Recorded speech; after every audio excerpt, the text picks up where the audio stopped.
Assalamualaikum warahmatullahi wabarakatuh. Bagaimana kabarnya hari ini? Semoga kita tetap dalam lindungan Allah Subhanahu wa Ta'ala.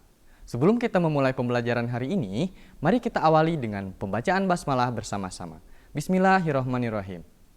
Bapak ingatkan untuk absensinya, silakan kalian tuliskan nama dan kelas kalian di kolom live chat di bawah.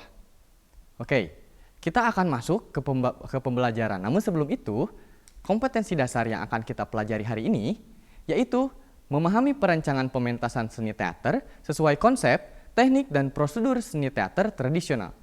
Nah, untuk tujuannya, melalui pembelajaran live streaming ini, dengan antusias, rasa ingin tahu, disiplin, dan penuh tanggung jawab, peserta didik diharapkan dapat memahami cara pembuatan rancangan pementasan seni teater sesuai konsep, teknik, dan prosedur yang bersumber dari teater tradisional dengan cermat, bertanggung jawab, dan percaya diri. Pada pembelajaran kali ini, kita akan membahas mengenai proposal pementasan teater tradisional. Namun, sebelum masuk ke pembahasan, Bapak ingin kalian memperhatikan gambar di samping. Kita perhatikan, di dalam gambar tersebut terdapat banyak aspek yang dapat kita perhatikan. Yang pertama, yaitu ada kursi, ada kostum dan make up-nya, lalu ada payung di situ, ada pemusik di situ. Nah, pada pertemuan sebelumnya kita membahas mengenai konsep pementasan teater tradisional, di mana konsep tersebut terdapat 3 macam. Yang pertama, tata pentas, yang kedua, tata rias dan busana, dan yang terakhir, tata musik.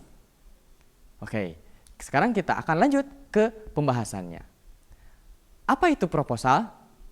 Nah, di sini proposal itu merupakan suatu rancangan yang dibuat berbentuk tulisan secara sistematis dan terperinci. Untuk apa? Untuk kegiatan atau acara yang akan kita selenggarakan.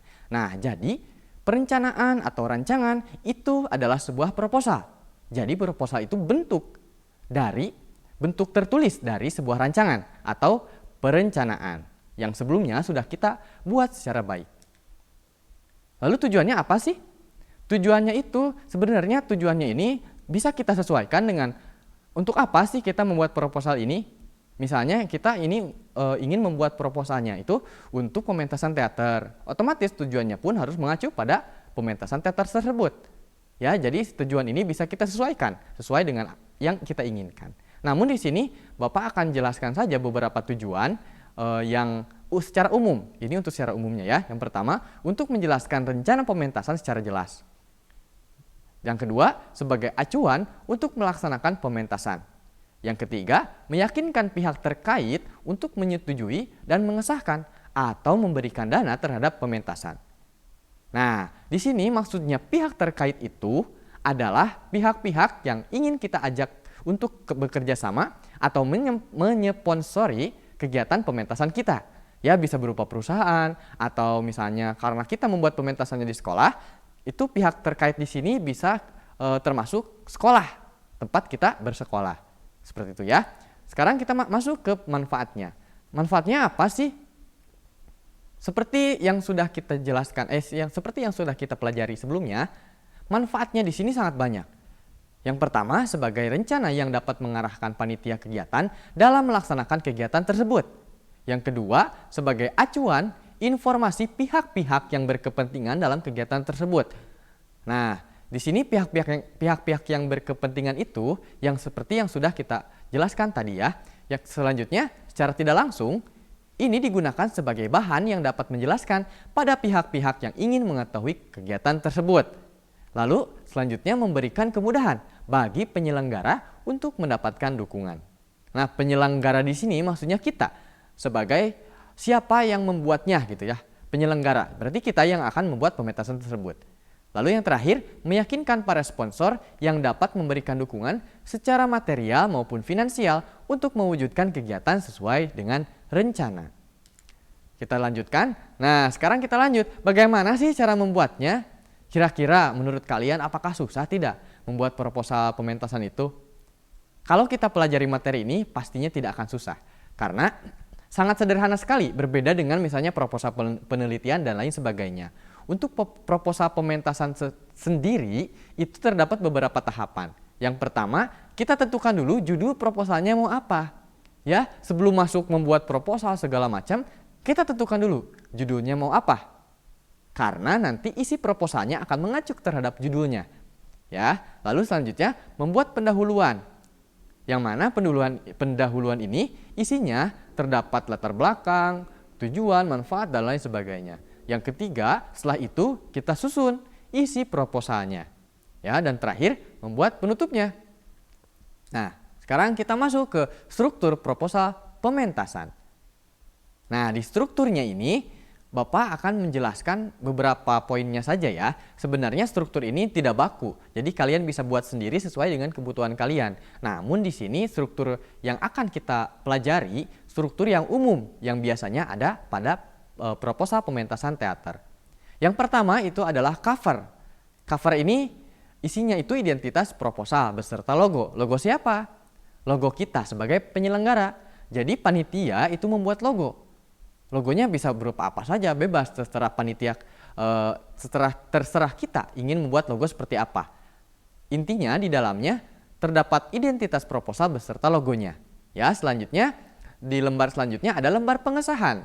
Nah, lembar pengesahan ini biasanya kalau di sekolah itu isinya yang menandatanganinya itu ada ketua, sekretaris, ketua, wali kelas, guru mapel, dan kepala sekolah. Ya, ini untuk lembar pengesahan. Jadi siapa saja yang mengesahkan proposal itu, proposal kegiatan yang melegalkan, membuat acara tersebut menjadi legal. Ya, ini lembar pengesahan. Setelah itu kita masuk ke pendahuluan. Nah, seperti yang sudah Bapak jelaskan sebelumnya, pendahuluan ini isinya itu ada latar belakang, tujuan kegiatan, dan manfaat kegiatan. Nah, di latar belakang ini kalian tidak usah menceritakan misalnya asal mula seni dan sebagainya. Langsung saja to the point ya, to the point agar apa yang ingin kita harapkan, apa yang ingin kita rencanakan itu dapat diketahui dengan jelas oleh si pembacanya. Ya, jadi di latar belakang tidak perlu berbelit-belit, langsung saja ke to the point. Biasanya isinya adalah ada alasan-alasan mengapa kalian membuat pementasan ini atau hal-hal yang melatar belakangi pembuatan teater, pembuatan pementasan ini. Lalu yang kedua ada tujuan kegiatan. Nah, di tujuan kegiatan ini kalian tuliskan tujuannya itu apa. Ya, bukan tadi ya, kalau tadi tujuan proposal. Kalau ini tujuan kegiatannya, tujuan pementasannya. Jadi kalian membuat pementasan ini tujuannya apa? Misalnya seperti ini. Karena kalian disuruh oleh guru mata pelajaran seni budaya misalnya untuk membuat proposal. Nah, untuk membuat pementasan, kalian tuliskan di situ tujuannya. Salah satu tujuannya misalnya untuk memenuhi tugas dari salah satu mata pelajaran. Atau misalnya untuk memenuhi tugas mata pelajaran seni budaya. Ya, seperti itu. Lalu yang ketiga ada manfaat kegiatan. Nah, di manfaat ini itu kalian sambungkan atau misalnya harus ada korelasi antara tujuan dengan manfaat. Nah, di manfaat ini harus nyambung. Jadi jangan asal-asalan. Misalnya seperti ini. Tujuannya tadi kan untuk memenuhi tugas mata pelajaran seni budaya. Nah, di manfaatnya kalian bisa tuliskan manfaatnya agar misalnya mendapatkan nilai seni budaya. Ya, jadi tujuan dengan manfaat ini harus ada korelasi atau hubungannya. Jadi jangan asal ya, seperti itu. Selanjutnya kita masuk ke isi proposal. Nah, di isinya di sini ada beberapa poin yang akan kita bahas. Yang pertama, tema pementasan. Nah, di sini di tema pementasan kalian tuliskan temanya mau apa. Ya, jadi judulnya tadi sudah dibuat, lalu temanya kalian harus buat terlebih dahulu. Biasanya judul itu dibuat pertama, lalu tema belakangan. Padahal seharusnya itu temanya dulu, baru judulnya mau apa. Ya, jadi temanya kalian tentukan dulu, misalnya seperti ini. Judul proposalnya misalnya pementasan teater tradisional Malin Kundang. Nah, temanya apa? Temanya itu misalnya anak durhaka. Ya, jadi tema dengan judul itu harus ada korelasinya, hubungannya ya. Lalu selanjutnya ada konsep pementasan. Nah, untuk konsep pementasan ini sudah kita pelajari pada pertemuan selanjutnya. Sudah Bapak tugaskan juga pada pertemuan sebelumnya untuk pembuatan konsep pementasan. Nah, kalian tinggal masukkan saja konsep pementasan yang sudah kalian buat ke dalam proposal pada poin ini. Ya, itu. Jadi konsep pementasannya tidak perlu dibuat lagi kalau kalian sudah buat. Tinggal dimasukkan saja ke poin ini. Selanjutnya ada jenis pementasan. Nah, untuk jenis pementasan, karena kita ini membuat pementasan teater tradisional, kalian tuliskan saja Jenis pementasannya itu adalah pementasan teater tradisional. Ya, jadi seperti itu, tidak perlu dijelaskan di sana misalnya ada pertunjukan teater, ada pertunjukan tari, musik dan sebagainya, tidak perlu dijelaskan karena judulnya saja sudah pementasan teater. Ya, jadi jenisnya itu adalah jenis pementasan teater tradisional. Ya, seperti itu. Kecuali jika kalian membuat proposalnya itu misalnya pentas seni. Nah, di sini tuliskan jenis pementasannya. Ada misalnya pementasan tari, pementasan drama, pementasan musik, dan lain sebagainya. Namun untuk dalam konteks ini, karena kita membuat pementasan teater, otomatis di situ dituliskan hanya satu saja. Jadi jenis pementasannya pementasan teater tradisional. Ya, untuk selanjutnya peserta pementasan. Nah, ini untuk peserta pementasan maksudnya siapa saja yang terlibat di dalam pementasan tersebut. Mulai dari kepanitiaan sampai aktor, pemusik, dan penarinya. Itu kalian masukkan di sini. Tapi jangan dituliskan satu persatu namanya. Ya, ingat, jangan dituliskan namanya. Cukup misalnya seperti ini. Peserta pementasan dalam kegiatan ini adalah siswa-siswi kelas apa, misalnya kelas PULIPA 1 atau kelas apa, SMA Negeri 1 Kawali. Jadi cukup seperti itu saja ya, tidak perlu dituliskan satu persatu. Lalu selanjutnya adalah ada susunan kepanitiaan. Nah, ini di poin ini juga sudah kita pelajari ya pada pertemuan sebelumnya. Kalian tinggal tuliskan saja susunan kepanitiaannya mulai dari pelindung, penasihat sampai ke bidang-bidang, seksi-seksi dan lain sebagainya. Tuliskan di sini semuanya. Nama lengkapnya kalian tuliskan. Ingat, nama lengkapnya jangan nama panggilannya. Ya, seperti itu. Kalian tuliskan di susunan kepanitiaan. Lalu selanjutnya peralatan yang dibutuhkan. Nah, untuk bagian ini kalian tuliskan kira-kira apa saja sih peralatan yang akan kita gunakan dalam pementasan ini. Misalnya seperti tadi, seperti gambar di awal, di situ ada kursi, ada payung, lalu ada rumput-rumputan liar, lalu ada kostum dan lain sebagainya. Itu kalian tuliskan di poin ini. Peralatan apa saja yang kalian butuhkan. Jadi tuliskan di sini secara rinci ya, secara rinci agar nanti pas pelaksanaannya kalian tinggal mempersiapkannya saja. Tidak perlu lagi menuliskan apa saja yang ingin kita persiapkan ya. Lalu selanjutnya ada waktu dan tempat pementasan. Nah, ini juga tidak kalah penting. Waktunya kapan? Mulai dari tanggalnya dan jamnya kalian tuliskan. Tempatnya di mana? Kalian tuliskan di situ. Kira-kira tempatnya di mana? Ingat, ini adalah proposal ini adalah rencana ya, jadi rencanakan dengan baik. Kalian tuliskan ini masih rencana, jadi waktu dan tempatnya pun belum kita waktunya pun belum sampai ke situ gitu ya. Jadi kalian tuliskan dulu, rencanakan dulu waktunya mau apa, tuliskan di poin ini, waktu dan tempat pementasan, waktu yang akan datang. Selanjutnya yang terakhir adalah rencana anggaran. Nah, di sini karena namanya sendiri rencana anggaran, otomatis ini adalah perencanaan anggaran yang digunakan, ya, yang dibutuhkan. Nah, ini mengacu pada apa? Mengacu pada misalnya dari peralatan yang dibutuhkan. Misalnya harus ada beli apa.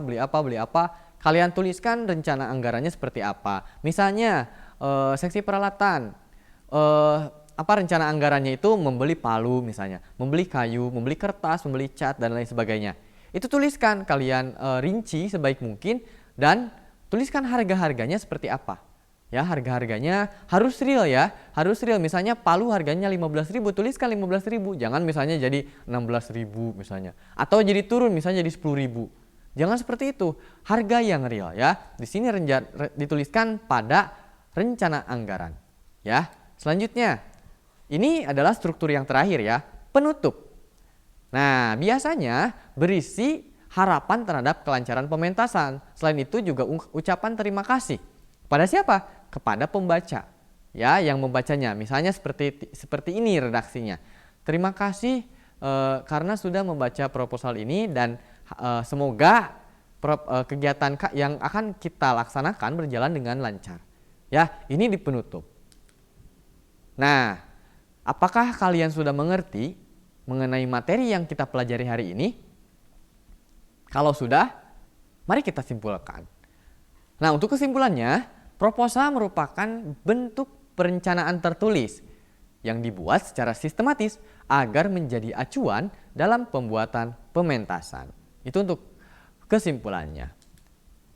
Terakhir, sebelum kita menutup pembelajaran hari ini ada bentuk evaluasi yang akan kita laksanakan agar Bapak mengetahui tingkat pemahaman kalian mengenai materi yang sudah kita pelajari hari ini sampai mana, gitu ya. Ini evaluasinya. Pilih salah satu dari ketiga pernyataan berikut yang mengungkapkan pemahamanmu terhadap materi yang sudah dijelaskan. Tuliskan di buku catatan dan di-upload pada Google Classroom. Ya, ingat, pilih salah satu saja. Ya, di sini ada 3 pernyataan, jadi kalian tinggal pilih salah satunya saja. Yang pertama, aku mengerti tentang ... dan mampu menjelaskan dengan kata-kataku sendiri. Yang kedua, aku kurang yakin tentang ... dan agak ragu untuk menjelaskannya kembali. Yang ketiga, aku belum paham tentang ... dan tidak bisa menjelaskannya. Ingat ya, kalian pilih salah satu saja. Misalnya seperti ini, Bapak kasih contoh saja ya. Salah satu saja, misalnya Bapak mengerti nih mengenai materi ini. Bapak sangat mengerti dan bisa menjelaskannya dengan kata-kata sendiri. Lalu Bapak memilih poin yang pertama. Jadi Bapak menuliskan di buku Bapak, aku mengerti tentang misalnya cara membuat proposal pementasan. Lalu Bapak jelaskan caranya seperti apa, bla bla bla bla dan sebagainya, dituliskan di buku catatan dengan kata-kata Bapak sendiri, bukan kata-kata dari buku atau dari video ini atau kata-kata orang lain ya. Jadi seperti itu cara mengisinya. Lalu kalian setelah dituliskan kalian foto lalu upload di Google Classroom. Ya, bagaimana kira-kira kalian mengerti tidak mengenai evaluasinya? Kalau masih belum mengerti, silakan kalian ulang-ulang video ini sampai kalian mengerti ya. Oke. Di sini ada sebuah kalimat dari P.T. Barnum yang berbunyi, seni yang paling mulia adalah membuat orang lain bahagia, yang bisa kita jadikan motivasi. Oke, Bapak rasa untuk pembelajaran hari ini, untuk pertemuan kali ini dicukupkan sekian saja. Mohon maaf bila ada kata-kata yang salah. Terima kasih atas partisipasinya. Mari kita tutup dengan bacaan hamdalah bersama-sama. Alhamdulillahirabbil alamin. Wassalamualaikum warahmatullahi wabarakatuh.